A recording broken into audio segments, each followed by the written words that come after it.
नमस्कार। मैं उज्जैन शहर में स्थित क्षिप्रा नदी के मध्य में एक बोट है उस पर खड़ा हूँ और मैं यहाँ का दृश्य आप सबको दिखाना चाह रहा हूँ। मैं कल से इस शहर में पहुँचा हूँ, तब से अलग अलग जगहों पर जाकर मैं वो दृश्य दिखा रहा हूँ जिस दृश्य को आप भी देख सके। देखिए ये क्षिप्रा नदी है और इस नदी की स्थिति पहले से काफ़ी बदल चुकी है।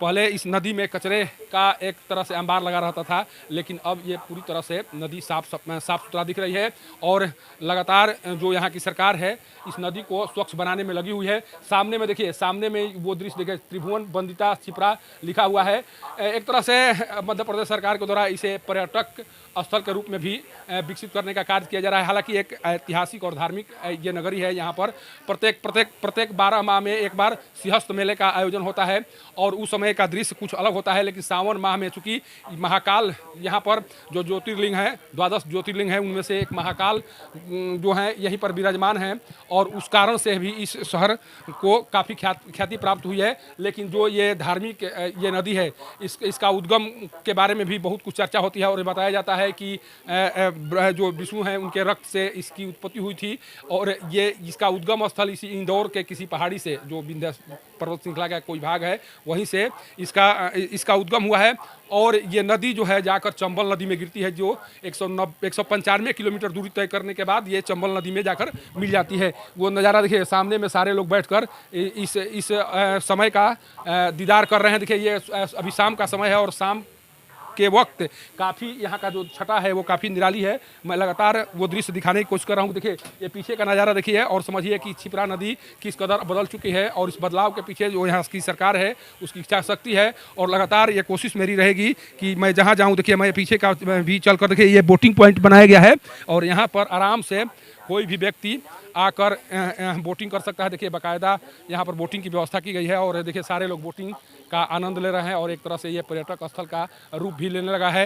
यहाँ पर पर्यटक की संभावनाएं भी विकसित की जा रही है और कोशिश है, जो सरकार की कोशिश है कि इस नदी को बेहतर से बेहतर बनाया जा सके। हालांकि देखिए अभी भी जो लोग हैं, जो धार्मिक आस्था के लोग हैं, उनके द्वारा इस तरह के फूल माले और जो ये नारियल के अवशेष हैं इसी स्थान पर फेंक दिया जा रहा है, जिस कारण से नदी को गंदा बनाने की एक तरह से लोगों की कोशिश अभी भी जारी है।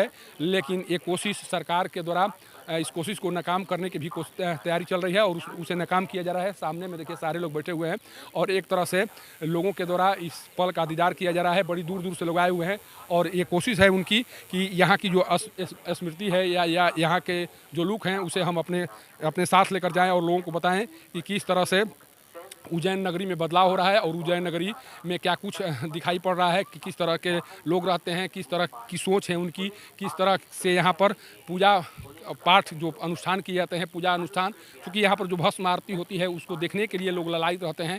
उसके लिए बाकायदा आपको ऑनलाइन बुकिंग करानी होती है और उस बुकिंग के लिए भी लगातार आपको कोशिश करनी पड़ती है, तब जाकर आपको वो नंबर आता है, तब जाकर दीदार कर सकते हैं। सोचिए इस नगरी का कितना महत्व है, इस नदी का कितना महत्व है और इस महाकाल है, जो 12 जो ज्योतिर्लिंग है उनमें से ये तीसरा ज्योतिर्लिंग है जो यहाँ पर विराजमान है और उस ज्योतिर्लिंग का दर्शन करने के लिए हम लोग भी पहुँचे हुए हैं। कोशिश रहेगी कि मैं वहाँ से भी चलकर आपको ये दृश्य दिखा सकूँ कि वहाँ पर किस तरह से अभी दर्शन पूजन का कार्यक्रम चल रहा है। सावन का माह समाप्त हो गया है लेकिन अभी भी भीड़ वहाँ बहुत ज़्यादा है और जब मैं वहाँ जाऊँगा तब आपको दिखाऊँगा कि वहाँ का दृश्य क्या है। तब तक से हमारे साथ आप बने रहें। पब्लिक न्यूज़ के लिए सत्येंद्र चौबे की रिपोर्ट।